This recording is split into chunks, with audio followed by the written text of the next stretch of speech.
Bien, una de las cuestiones fundamentales que tiene la función de administración de recursos humanos es el control de ausentismo. Y esto es fundamental por un montón de situaciones. Primero porque la persona, el empleado, debería estar encuadrado dentro de una determinada situación.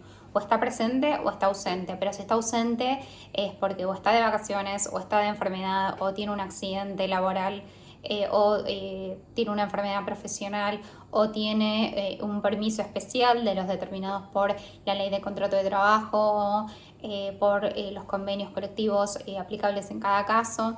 Siempre tengo que tener a la persona en una determinada situación. Si no la tengo y la persona no se presenta, obviamente tendría que intimar, y esa situación puede llegar a terminar en un abandono de trabajo. No solamente porque necesito saber en qué situación están los empleados de la organización, sino porque aparte de eso va a estar afectado directamente a la liquidación de sueldos. Es decir, que el control de ausentismo va a permitir saber qué es lo que le debo pagar al empleado en su recibo en cada mes de ocurrencia, ¿sí? Si le corresponde enfermedad.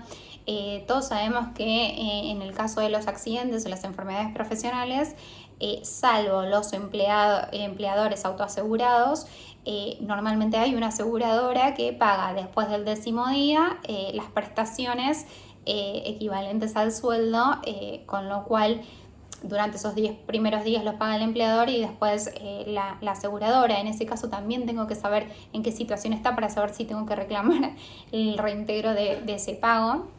Sí.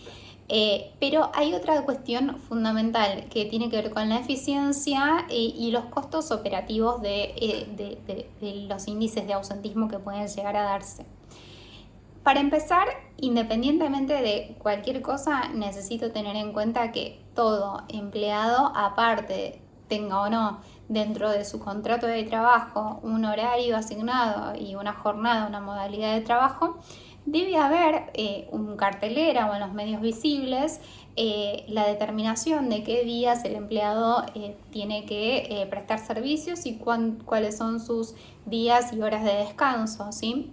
Eso es independiente si esté fijado o no dentro del contrato de trabajo. ¿Por qué? Porque lo dice la ley. La ley 20744 en su artículo 197 y la ley 11544 en su artículo 6 determinan que tiene que estar expreso y en medios visibles estas situaciones. Esto le permite al trabajador saber qué días tiene que presentarse y al empleador poder organizar el trabajo. Y se pueden generar modificaciones siempre y cuando se publiquen con un tiempo prudencial. Ahora bien, hablando de ausentismo, ya sabemos cuándo el empleado tiene que ir, cuándo no tiene que ir. Ausentismo es cuando la persona que tiene que ir a su puesto de trabajo no asiste a cubrir esa posición en el día y horario que debería haberlo hecho. Entonces, esa situación puede darse por múltiples aspectos. Como decíamos antes, puede estar enfermo, puede tener haber tenido un accidente de trabajo, puede haber tenido una enfermedad profesional, puede estar con alguna licencia especial de ley, puede estar de vacaciones o puede directamente ausentarse sin ningún tipo de justificación. ¿Sí? Cuando nos interesa controlar el ausentismo para medir la pérdida de eficiencia en referencia a la productividad y los costos que eso nos genera, tenemos que tener en cuenta de que existe un ausentismo programado y un ausentismo no programado. Es decir, no es lo mismo que yo mezcle todo cuando haga un control en un indicador. ¿Por qué? Entiendo que las vacaciones, al ser una facultad privativa del empleador que las otorga, puede organizar y diagramar el servicio para que eso no afecte su productividad.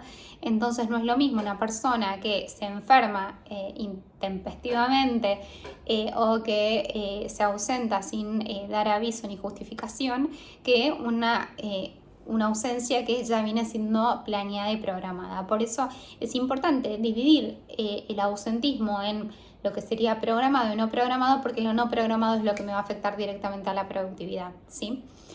Controlar sobre lo que tengo capacidad de gestión y sobre lo que no. Y una vez que sé que tengo un problema, empezar a establecer medidas de acción para atacar ese problema.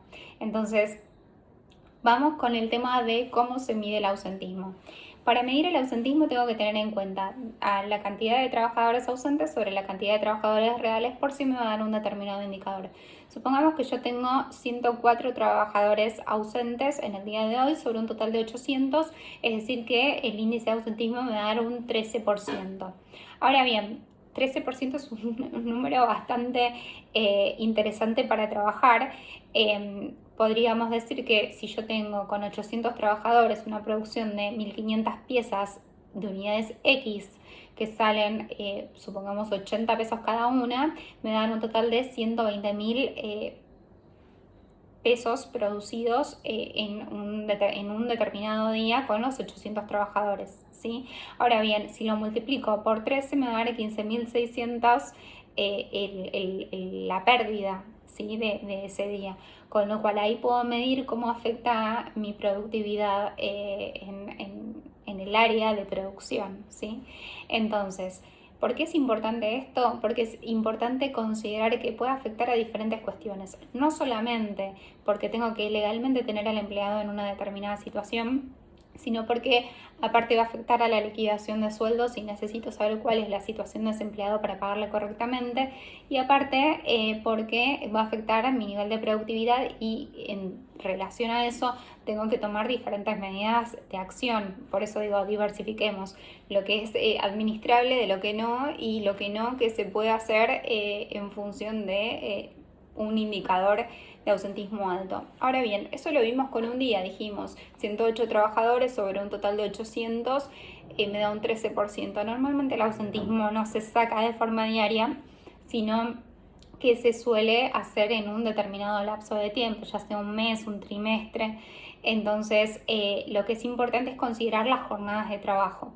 Hay múltiples formas y los convenios establecen cada una sus propias condiciones para diagramar las modalidades de trabajo. O sea, yo puedo tener un trabajo donde tenga que estar presente 14 días al mes y 14 días de descanso, como por ejemplo se utiliza mucho en el área de petróleo.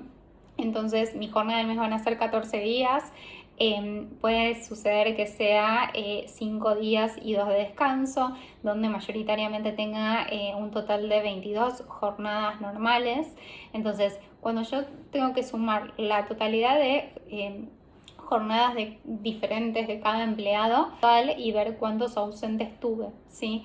Entonces, ahí recién jornadas de ausencias durante ese periodo de tiempo sobre jornadas que hubieran sí o las que correspondían en función de el total de mi dotación por 100 es lo que me va a dar un indicador de ausentismo sobre un determinado lapso de tiempo. Cuando tenemos los indicadores de ausentismo, tenemos que ver si podemos establecer diferentes medidas de acción, ya sean médicos a domicilio para control de los certificados en las medicinas laborales, para constatar que realmente la persona tenga la patología que aduce tener.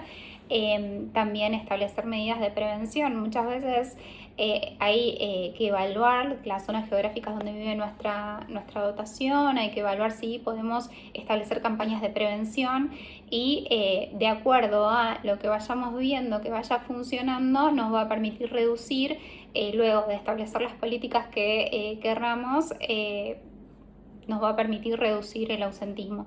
Muchas veces, ojo, que el ausentismo está vinculado al clima organizacional, con lo cual a veces las encuestas de clima anuales terminan ayudando un poco a saber qué es lo que permite también esta situación indeseada del incremento del ausentismo. Entonces, si empezamos a trabajar sobre tener primero los indicadores y establecer políticas, evidenciar cuál puede ser el problema y empezar a hacer políticas para atacar esas cuestiones, podemos trabajar sobre una reducción del ausentismo. Y ahí obviamente salvar los niveles de productividad.